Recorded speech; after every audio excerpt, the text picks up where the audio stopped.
How's it going, everyone? My name is Derek Afasi. I'm the owner of Afasi Financial Group. Today's topic, I want to discuss in full detail inflation-adjusted annuities and fully explain, the pros and cons regarding how a lot of inflationary riders work with annuities, and then why that's typically not the best way to go about an inflation-adjusted annuity, and how to set up specific type of planning aspects, making sure that you're covering those inflationary expenses throughout retirement. So what happens in the first bullet point, I say increasing income to cover inflationary expenses. Typically, an individual is going to go and they're going to retire, or at least be planning for retirement, or currently in retirement, and they're going to go off of three main aspects that they want to make sure is covered. The first aspect is they want to make sure that there's an income that's always going to be there for the rest of their life. Meaning, maybe this income source is going to be through Social Security, maybe it'll be through pension and Social Security. And then they also have retirement accounts that are saved up, such as IRA accounts or cash accounts, whatever the case may be, that they could then leverage as a third source of income.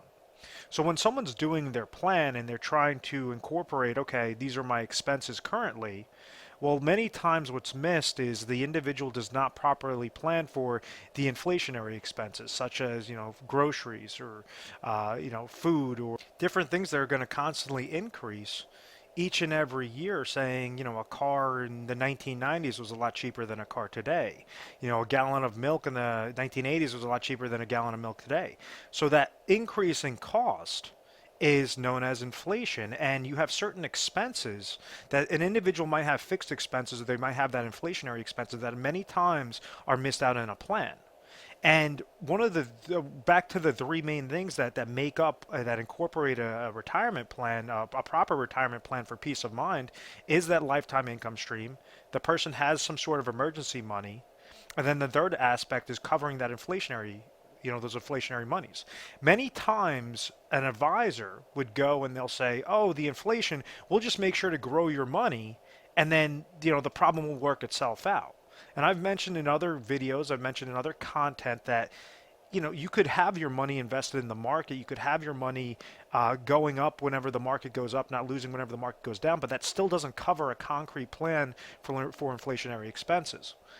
Now, with a lot of these annuity contracts, and annuities are a very good, safe way on how to provide lifetime income on a flat basis, on a fixed basis, saying, okay, if someone goes and takes $100,000, well, we understand that if we have hundreds of different carriers, what might make company A better than company B is this person wants to retire in 2 years. Company A could give them an income stream of $7,000 per year, as opposed to company B, which will give them $6,000 per year. So regardless of all the fluff, and now you have all this talk of income riders and guarantee 6%, 8%, whatever the case may be, it all goes by the fact of income stream. How much income stream will these types of annuity contracts provide, and also give that individual control of their money in the aspect.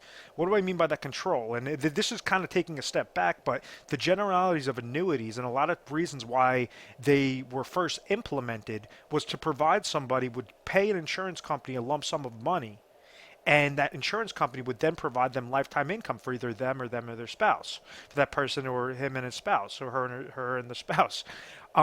So each and every year, this person, or each and every month, this couple would be receiving lifetime income. Now, whenever, let's say if they both passed away very shortly, well, the amount of dollars that they surrender to the insurance company gets to keep. So that's how a lot of the annuities were set up, and that's why a lot of people got really pissed off about annuities, because they're saying, well, I understand I'm getting an income stream, but I've worked my entire life for this money. If I don't use up all my money, I want to make sure that it at least goes to my kids, it goes to my beneficiaries. And that's why you've had more innovative annuity products that came out there, and that's why you have these income riders, which they say an individual could control their account value, grow their account value, but they have that peace of mind that the income rider is going to provide lifetime income for the rest of their life. So as we get to the first bullet point, or I guess the second bullet point, it says problems with the products. What exactly do I mean by that? Well, you have hundreds of different types of annuity contracts out there, And now you have very few of them. They have something known as inflationary riders that are attached to these plans.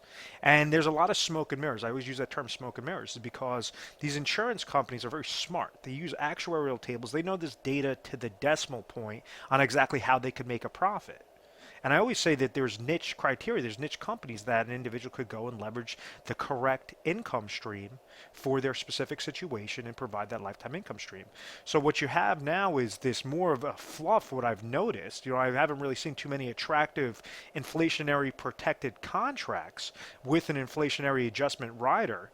But what it says is, okay, rather than that company A that's going to pay the person $7,000 per year, we're going to go with company C that's going to give them $5,000 per year, but this is going to step up with a 3% inflation rider each and every year.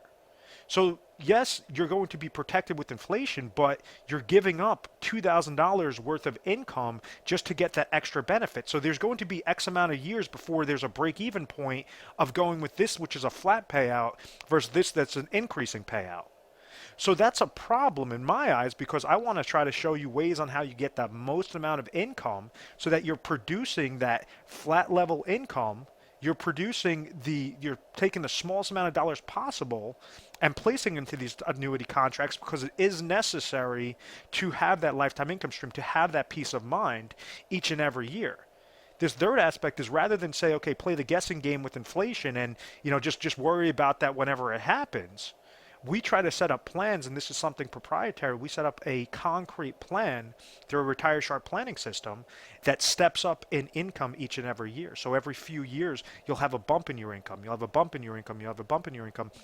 It's known as maximize laddering strategies, and it's very unique to our company. So, it makes it a lot more concrete or a lot more powerful than just saying, yes, I'm going to go into something and, I'm going to have a smaller amount of income stream, and that income stream is going to remain flat, or the income stream is going to step up. It's going to take so long just to hit that break-even point.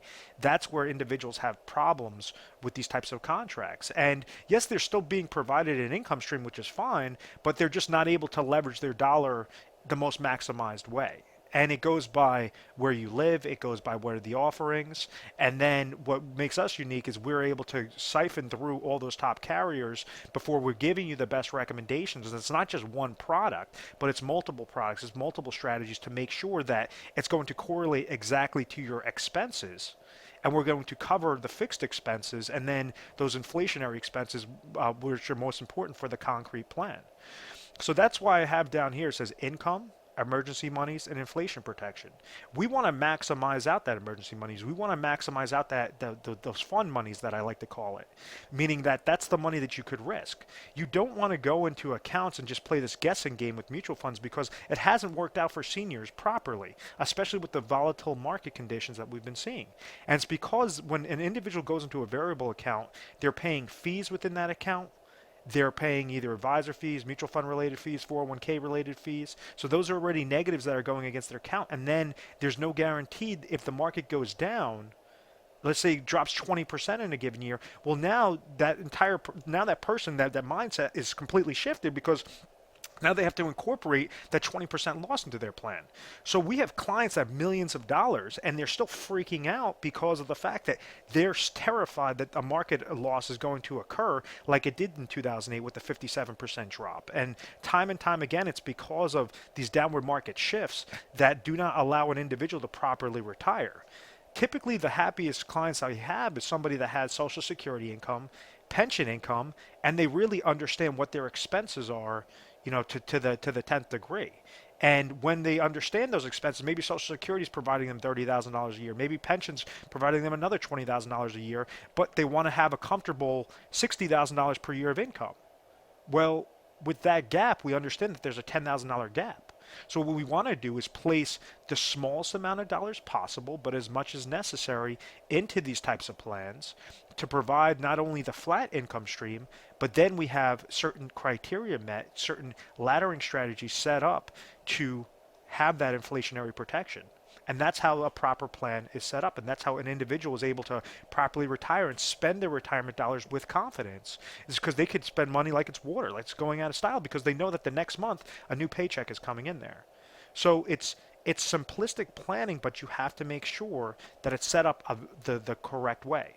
And majority, I'd say 90 to 95% of plans, or 90 to 99% of plans, are not set up properly and do not include this inflationary protection. Just this big guessing game of saying, oh, well, everything will work itself out. And no, you want to make sure that your plan is set up properly, and for each dollar that you're placing in there, what is the leverage, what is the income stream that you could get out of that type of plan. I want to thank you very much for watching this video. If you found value in this video, if you have any certain questions, we have specialists standing by 24 hours a day, 7 days a week. So feel free to give our 1-800 number a call. It's 1-800-566-1002. You might be speaking with myself. You might be speaking with another representative. But we're going to try to educate you first and foremost. Make sure that you're comfortable in retirement and you're knocking off these most important aspects on how to set up a successful plan, and make sure that you're getting that peace of mind and able to spend those dollars each and every year with confidence, leveraging the correct tools, the correct financial tools to get you there successfully. We are A+ rated in the Better Business Bureau. We've always had very good reviews. We've never had any complaints. It's because of our methodical process. Once again, my name is Derek Afasi. I want to thank you very much for watching this video. Please make sure to subscribe to our YouTube channel, Retire